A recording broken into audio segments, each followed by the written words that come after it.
8절부터 14절까지만 읽겠습니다. 교독하겠습니다.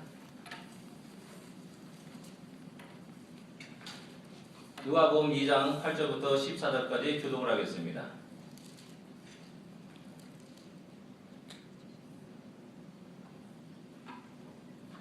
8절 읽겠습니다. 그 지역의 목자들이 밤에 밖에서 자기 양떼를 지키더니 주의 사자 곁에서 주의 영광이 그들을 두루 비치며 크게 무서워하니라. 천사가 이르되 무서워하지 말라. 보라, 내가 온 백성에 미칠 큰 기쁨의 좋은 소식을 너희에게 전하노라. 오늘 다윗의 동네에 너희를 위하여 구주가 나셨으니 곧 그리스도 주시니라. 너희가 가서 강보에 쌓여 그 위에 뉘어 있는 아기를 보리니 이것이 너희에게 표적이니라 하더니 호련히 수많은 천군이 천사와 함께 하나님을 찬송하여 같이 읽겠습니다. 지극히 높은 곳에서는 하나님께 영광이요 땅에서는 하나님이 기뻐하심을 사람들 중에 평화로다. 아멘.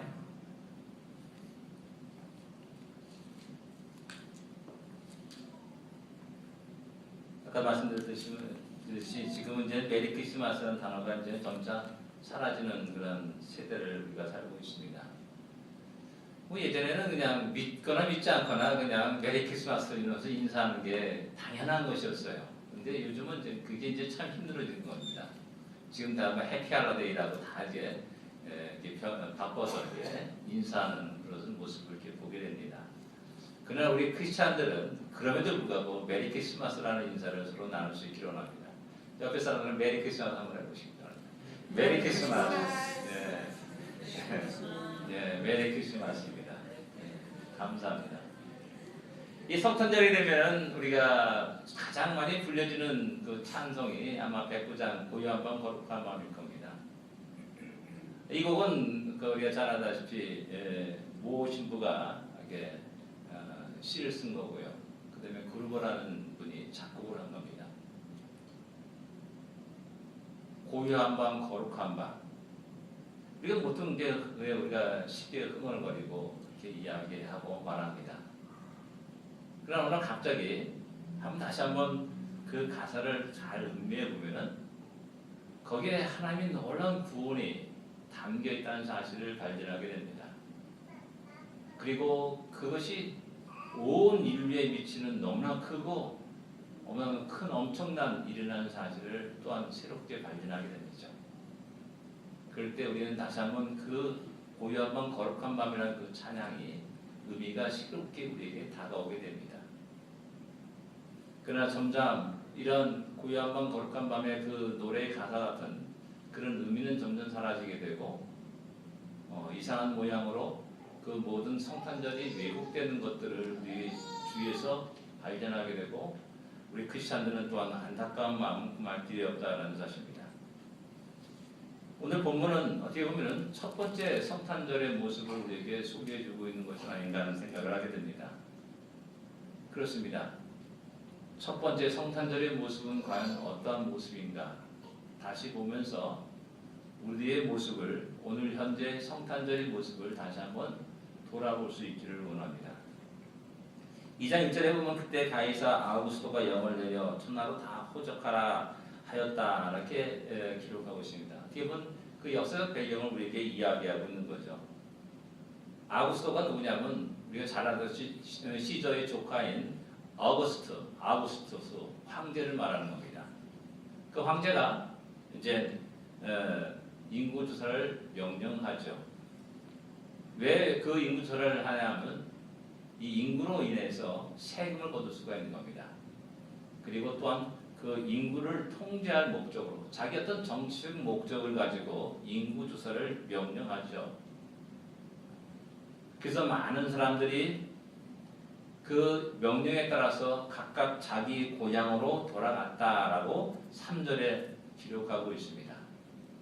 그리고 이어서 요셉과 마리아도 함께 갈릴리를 떠나서 베들레헴으로 여행하는 장면이 4절에 기록되고 있습니다.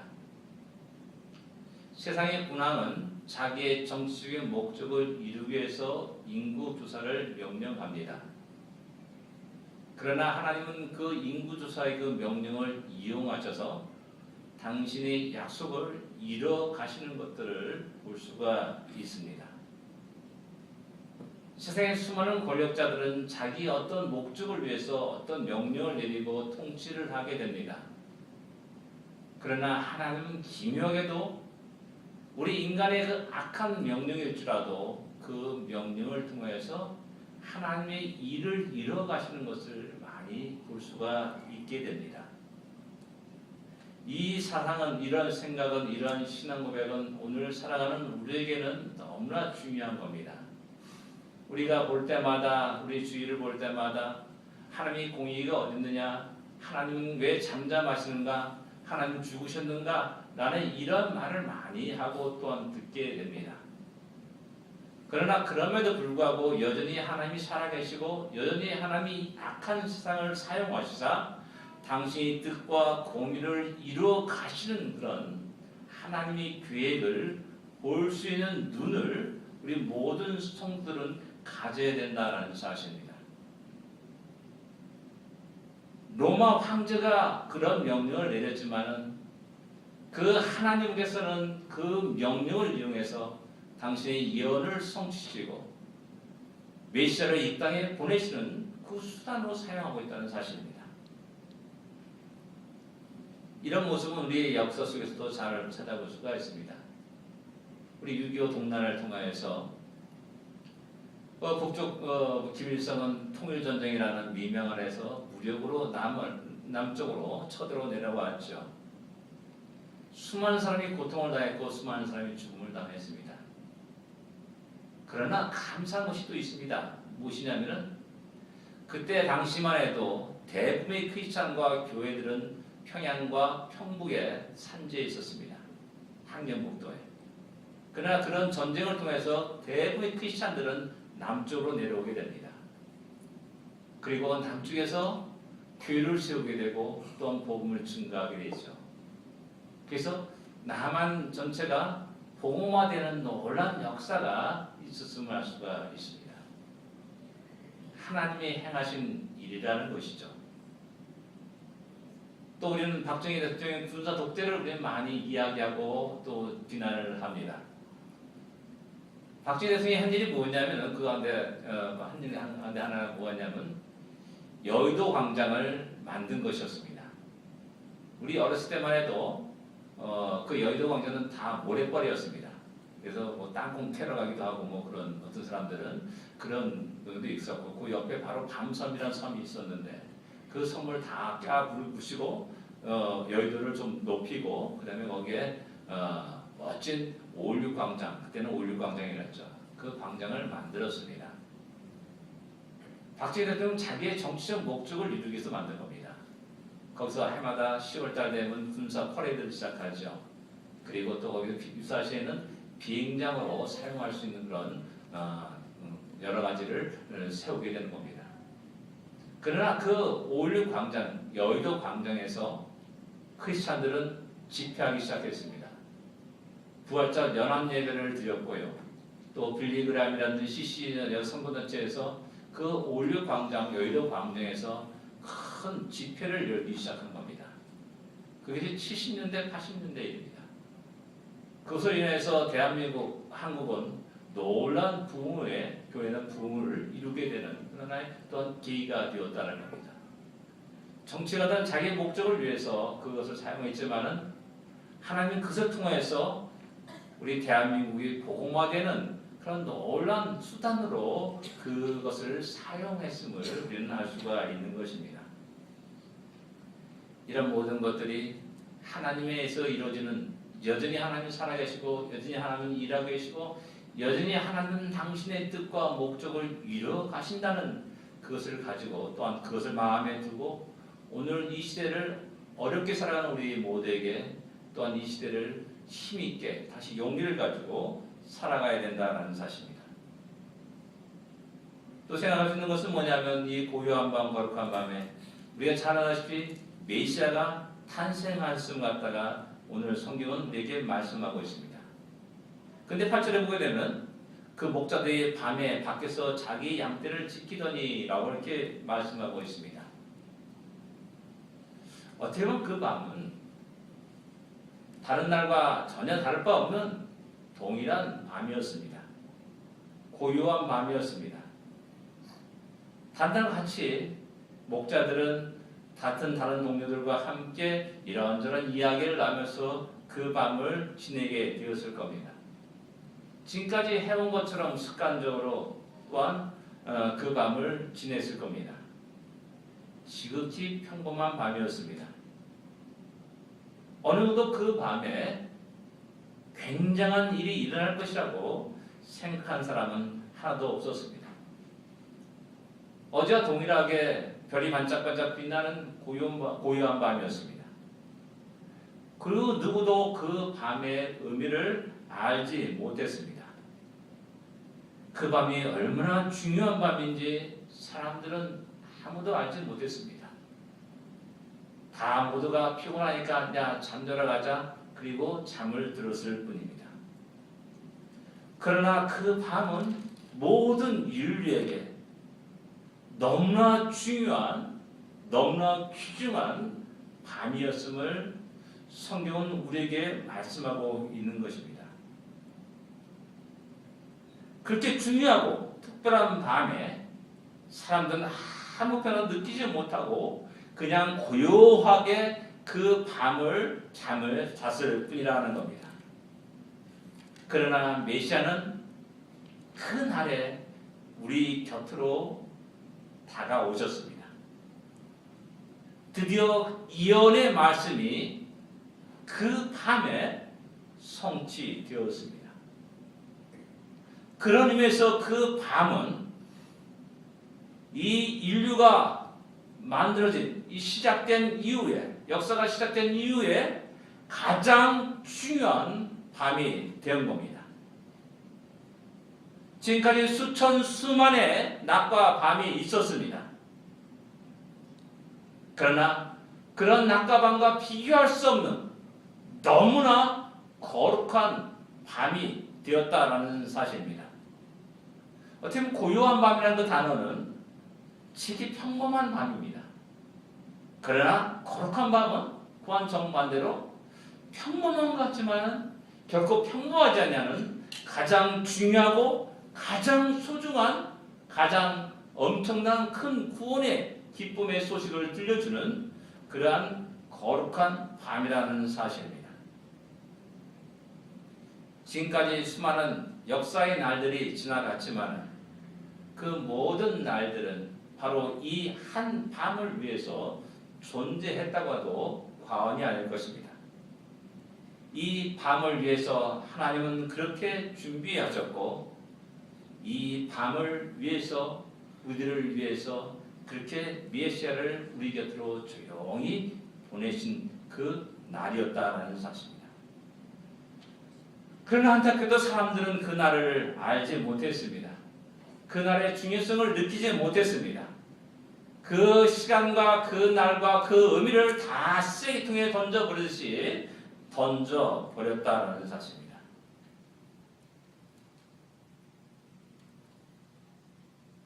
하나님은 그 날을 가장 중요한 날로 여기시면서 우리를 위해서 그 메시아를 보냈지만은 대부분의 사람들은 그 중요성의 의미를 망각하였고 던져버렸다는 것이 우리 인류의 가장 큰 비극이라 할 수가 있는 것입니다. 어쩌면 이것은 유대인들의 주님의 모습을 주님을 맞이하는 그런 모습과도 똑같습니다. 요한복음 1장에는 자기 백성과 자기 땅에 왔지만은 그를 영접하지 않았다라고 이렇게 기록하고 있습니다. 왜 그렇습니까? 그분이 너무나 평범하기 때문에 그렇습니다. 보잘것없기 때문에 그렇습니다. 이사야 53장에는 흠말모는 것이 없다라고 말씀하고 있습니다. 그 때문에 그를 함부로 대합니다. 그리고 그를 던져버립니다. 이것이 인류가 범한 너무나 큰 죄악이라는 사실을 성경은 우리에게 이야기하고 있는 겁니다. 이런 잘못과 이런 실수와 이런 죄악들을 오늘 우리는 범하지 않고 있습니까? 아닙니다. 우리도 연약한 존재이기 때문에 연이 똑같이 이런 죄악을 이런 실수를 범하면서 살고 있다라는 사실입니다. 하나님께서 우리에게 주어진 우리들의 인생과 우리의 하루하루 한 날들이 우리는 그냥 평범한 날, 그냥 어제와 똑같은 그런 날, 작년과 똑같은 한 해라고 생각하면서 무의미하게 우리에게 주어진 시간들을 흘려버리고 있지는 않냐라는 겁니다. 그러나 분명한 것은 하나님은 우리 각자를 통해서 구원하신 목적과 뜻이 있습니다. 우리의 하루하루 시간, 순간순간들은 결코 의미 없는 시간들, 순간이 결코 아닙니다. 하나님의 뜻과 그 목적을 이루시는 거룩한 인생이요, 거룩한 시간들이요, 거룩한 순간순간임을 갖다가 우리 모두는 기억해야 됩니다. 평범한 날 같지만은 그 날에 하나님 구원을 이루십니다. 어제와 똑같은 날 같지만은 그 날 속에서 하나님의 그 크고 놀라운 일들은 이뤄가고 있다라는 사실입니다.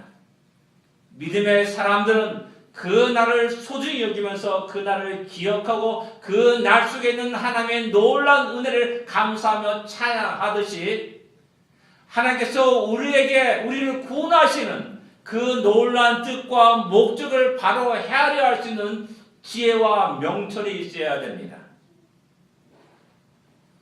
우리를 통해서 이루고자 하는 하나님의 크고 놀라운 일들이 이루어지기를 우리는 기도해야 됩니다. 그렇게 우리의 시간을, 우리의 인생을, 우리의 재능을, 우리의 가정들을, 우리의 자녀들을 하나님께 온전히 드릴 수 있는 우리가 되어야 됩니다. 이것이 바로 성탄절을 맞이하는 우리 모두에게 또한 하시는 하나님의 뜻이고 말씀이심을 우리는 기억해야 됩니다.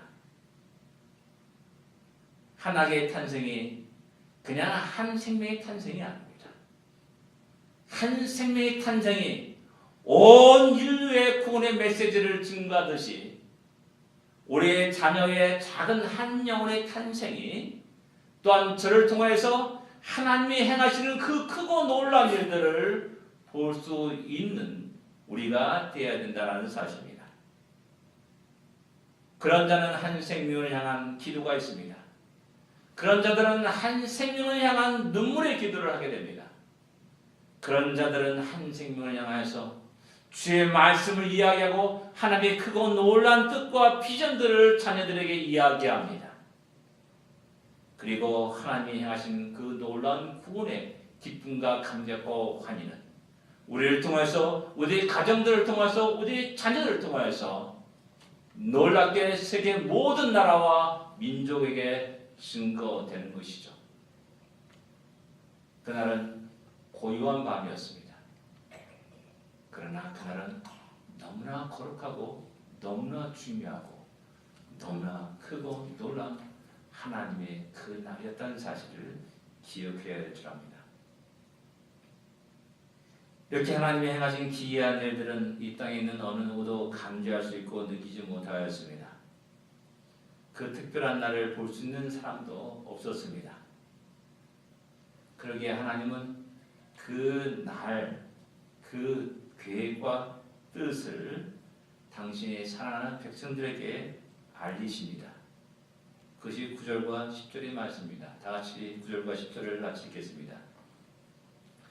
주의 사자가 곁에 서고 주의 영광이 그들을 두루 비침에 크게 무서워하는지라. 천사가 이르되 무서워 말라. 보라, 내가 온 백성에 비칠 큰 기쁨의 좋은 소식을 너에게 전하노라. 누가 전합니까? 주의 사자가 목동들의 목자들에게 그 사실을 전합니다. 그들은 야, 어제와 같이 똑같이 야, 오늘도 그냥 이 밤 조용히 잘 지내기를 원한다 라고 생각하면서 잠들려고 할지 모릅니다. 그러나 그때 주의 사자가 그들에게 나타나 이 크고 놀라운 기쁨의 소식을 그들에게 전합니다. 이 놀라운 사건은 우리 인간이 감지하고 연구하여 얻은 결과가 결코 아니었음을 우리에게 이야기해 주고 있는 겁니다. 수년간의 수련을 통해서 얻은 결과가 결코 아니었습니다. 지식을 통해서 얻을 수 있는 그런 결과가 아니었습니다. 어느 인간의 능력으로도 결코 알 수 없는 그러한 일들이었습니다. 하나님이 인간에게 계시하신 겁니다.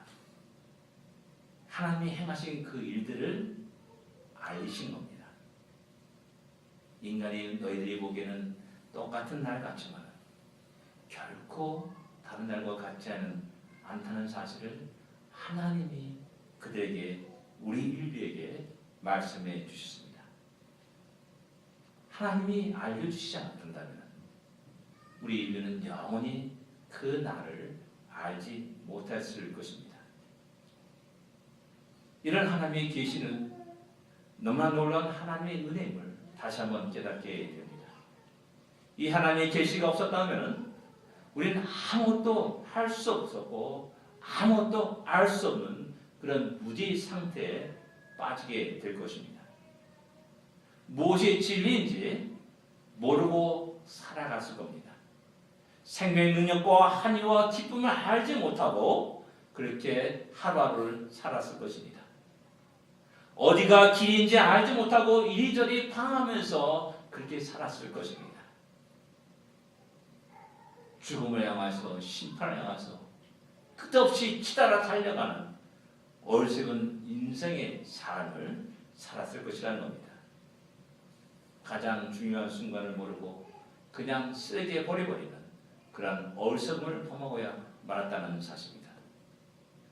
이 땅에서 일어나는 많은 사건과 선상들의 의미를 모르고 그렇게 살아가게 되는 겁니다.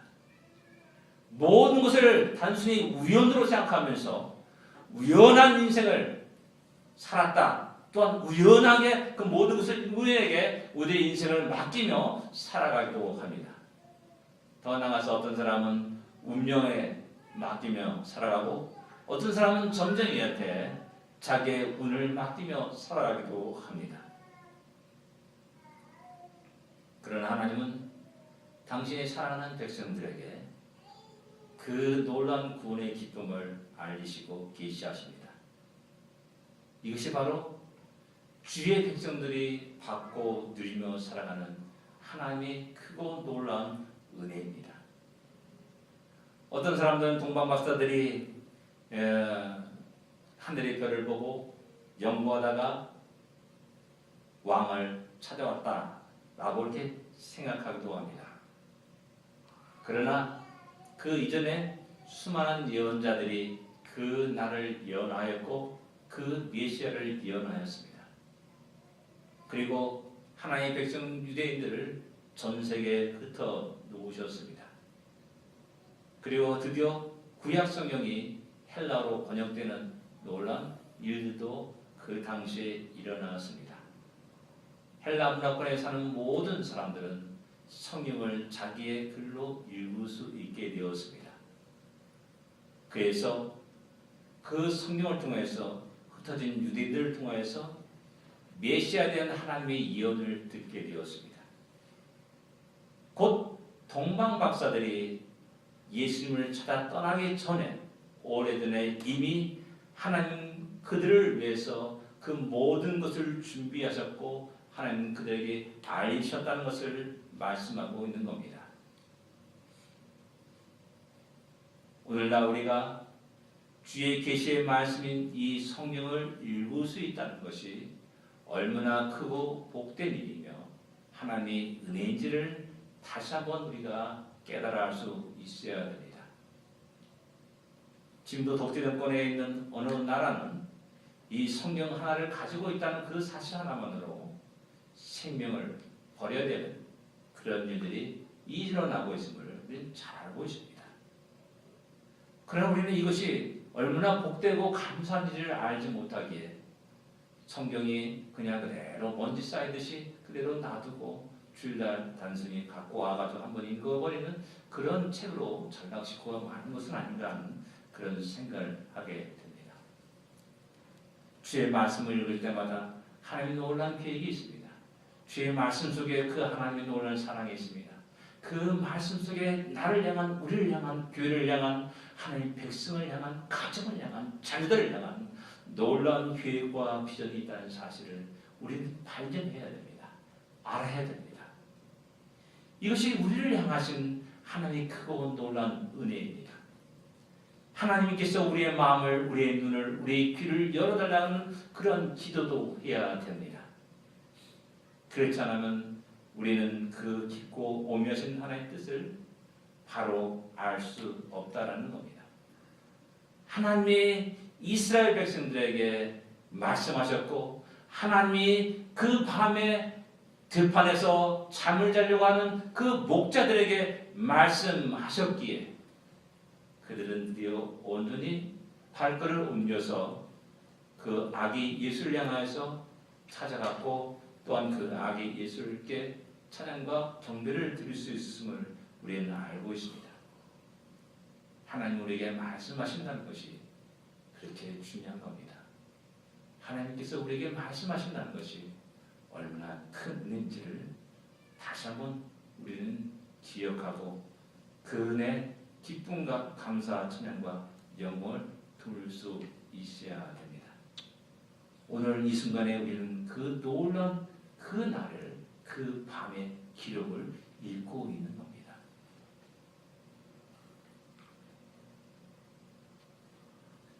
그래서 또 다른 우리 하나님의 놀라운 은혜를 또 발견하게 됩니다. 천사가 소식을 전하기에 온 백성이 미칠 큰 기쁨의 좋은 소식이라고 말씀합니다. 아주 중요하고 위대한 소식입니다. 신문으로 말하게 되면 특종 중에 특종입니다. 이러한 것들은 일반적으로 세상의 특종들은 일반적으로 고급 정보들은 일반적으로 높은 관직이라는 높은 곳에 있는 사람들만이 누릴 수 있는 그런 영광이라고 할 수가 있습니다. 근데 오늘 성경을 읽어보면은 그 온 백성에게 미칠 크고 좋은 소식을 들은 사람들이 목자들이라는 사실입니다. 가장 낮고 천한 신분의 목자들이었습니다. 1절에는 노마 황제의 이름이 기록됩니다. 그와 비교하면 이 목자들은 비교할 수 없는 그런 낮고 천한 신분의 사람들이었습니다. 황제는 왕궁에 살았습니다. 그러나 이 목자들은 들판에서 별을 보면서 그 밤을 지냈고 양들을 치고 있었다는 사실입니다. 세상에서 가장 귀하고 가장 중요한 그 기쁨의 소식이 로마 황제나 헤롯 왕에게나 다른 귀족들에게나 부자들에게 전해진 것이 아니라 목자들에게 전해졌다는 그 사실이 우리에게 너무나 크고 놀라운 은혜가 되는 것입니다. 이런 모습 성경에 자주 나옵니다. 대표적인 케이스가 뭐냐면 누가복음 10장, 16장에 나오는 부자와 나사로의 그 예에서 찾아볼 수가 있습니다. 부자는 날마다 부자이기 때문에 호의호식하면서 자색으로 일면서 연락하면서 그 인생을 살아갑니다. 그 시대에 살아가는 모든 사람은 그 부자의 이름을 기억하고 있고 또 필요할 때마다 그 사람 앞에 나가서 돈을 꾸기도 했고 먹을 것을 양식을 구하기도 했을 겁니다. 그 지역사회에 그 사람의 이름을 모를 사람은 아무도 없을 겁니다. 근데 성경은요, 재미있게도 그 부자의 이름을 기록하고 있지 않습니다. 그리고 거짓 나사로를 그 이름을 기록하고 있다는 사실입니다. 하나님이 이 땅에서 행하시는 일들은 우리가 볼 때는 참으로 이해할 수 있는 일이 많이 있습니다. 하나님이 일하시는 방법들이 우리의 생각과는 많이 다르다는 사실도 알 수가 있습니다. 많은 사람들이 왜 목자를 택하였는가라고 이야기하면서 또 연구하기도 합니다. 그러나 중요한 것은 무엇보다도 하나님이 절대적 주권 속에서의 선택이었다는 사실입니다. 이것이 바로 하나님의 방법과 우리의 방법이 다름을 갖다가 알게 되는 겁니다. 하나님이 행하신 일에 사용되어진 그 목자들은 너무나 크고 영광이었습니다. 사람들은 그들을 천하다고 생각했고 말하였지만 하나님은 그들을 사용하셨습니다. 하나님은 그 목자들을 가난하다고 아무 사람들은 힘이 없다고 그들을 기피하였고 그들의 관심도 두지 않았지만은 하나님은 그들에게 관심을 두었고 그들에게 다가갔고 그들에게 그 놀라운 크고 놀라운 그 구원의 기쁨을 먼저 알리셨습니다. 사람들은 그 목자들을 친구로 여기지 않았습니다. 또한 일부러 친구가 되려고 하지 않았습니다. 그러나 하나님은 그들에게 다가가셨습니다. 세상의 관점으로 보면 절대 하나님의 일들을 볼 수 없습니다. 세상의 관점에서 보게 되면 절대 하나님의 일에 동참할 수 없습니다. 세상의 관점으로 행동하다 보면은 절대로 하나님과 동행할 수 없음을 우리는 알아야 됩니다.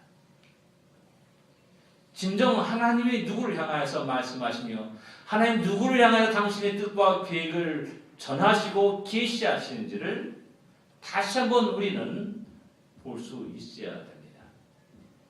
그 성경은 늘 언제나 우리에게 신앙의 겸손을 요구합니다. 교만한 자를 물리치시고 겸손한 자를 높이시는 하나님이심을 우리에게 보여주고 계십니다. 우리 인간은 빈부귀천과 남녀노소를 나누고 평하고 또한 순위를 정하지만은 하나님은 결코 그런 분이 아니심을 우리에게 말씀하고 있는 겁니다. 하나님은 당신이 만드신 세상의 모든 것들을 사용하십니다. 당신의 뜻과 목적을 위해서 당신의 구원의 완성을 위해서 그 모든 것들을 사용하십니다. 별을 사용하시기도 하고 나귀를 사용하시기도 합니다. 구유를 사용하시기도 합니다. 이방인도 사용하시기도 하고 목자를 사용하시기도 합니다. 여자와 가난한 자들을 사용하시기도 합니다. 그런데 우리는 천한 것을 멀리합니다. 가난한 자와 친구하지 않습니다. 부귀와 권력을 누린 자와 친구를 하려고 무던히 애를 쓰고 무던히 애를 씁니다. 그들을 향하여 돈을 들고 찾아가기도 합니다. 이런 관점에서 우리가 이 땅에 살아간다면 우리는 절대 하나님의 크고 놀라운 일을 보지 못합니다. 하나님이 행하신 크고 놀라운 일에 동참할 수도 없습니다. 여전히 우리는 우리 식대로 우리 방법대로 이 땅에서 우리의 인생을 살고 있지 않는가를 한번 돌이켜봐야 됩니다. 제가 늘 이야기하셨습니까? 대장금 왜 잘 알고 있지 않습니까? 주인공이 누굽니까? 그 당시 왕이 중종이라더라고요. 중종이었습니까? 대장금 드라마를 보게 되면은 그 주인공은 결코 그때 당시 왕인 중종이 아니었습니다. 영의정, 좌의정, 우의정이 아니었습니다. 판서들이 아니었습니다. 이게 칼질하는 작은 여자 대장금, 장금이었다는 사실입니다. 성경의 관점이 바로 그런 관점입니다. 그 크고 놀라운 일들을 세상의 가장 큰 권력자인 로마 황제에게 알리지 않냐고 정반대 저 베들레헴 그 어느 산 비탈에서 그 밤을 세우고 있는 목자들에게 그 놀란 영광의 소식을 제일 먼저 알리셨다는 그 하나의 뜻과 계획을 우리 바로 볼 수 있는 성도가 되어야 됩니다. 우리의 모습을 보게 되면 별 볼 일 없습니다. 그러나 우리를 향해 찾아오신 주님의 그 놀라운 일을 생각하면 내가 무엇이건대 주여 나를 구원하시나이까? 내가 무엇이건대 주여 나를 인도하시나이까? 내가 무엇이건대 주의 크신 은혜를 쏟아부으시나이까? 내가 무엇이건대 주의 크신 복을 내게 쏟아부으시나이까? 라는 고백을 하지 않을 수 없는 겁니다. 그리고 여전히 지금도 나를 통해서 우리를 통해서 적은 우리의 무리를 통하여서 하나님의 크고 놀라운 소식을 모든 세계 모든 민족의 모든 나라에 전하기를 원하시는 하나님의 뜻과 계획을 바로 볼 수 있는 우리가 되어야 됩니다. 하나님은 별 볼 일 없는 우리를 통해서 특히 작고 부탁하는 우리 시온 양나비를 통해서 그 놀라운 구원의 기쁨의 좋은 소식을 모든 나라와 민족에 전하시기를 원하신다는 그 사실 앞에서 우리가 너무나 놀란 그 놀라운 하나님의 사명을 받은 자임을, 그 영광의 사명을 잊고 살아가는 자임을 우리 늘 언제나 기억해야 됩니다. 작은 자지만 평범한 자일 것 같지만 결코 평범하지 않는 우리의 인생입니다. 평범한 삶을 살아가는 것 같지만 하나님의 크고 놀라운 일들을, 그 사명을 가지고 살아가는 자임을 이 성탄절에 기억하면서 그 놀라운 구원의 기쁨의 소식을 모든 사람들에게 증거하신 우리가 되기를 원합니다. 기도하겠습니다. 고요한 밤입니다. 그러나 결코 그 밤은 평범한 고요한 밤이 아니었습니다.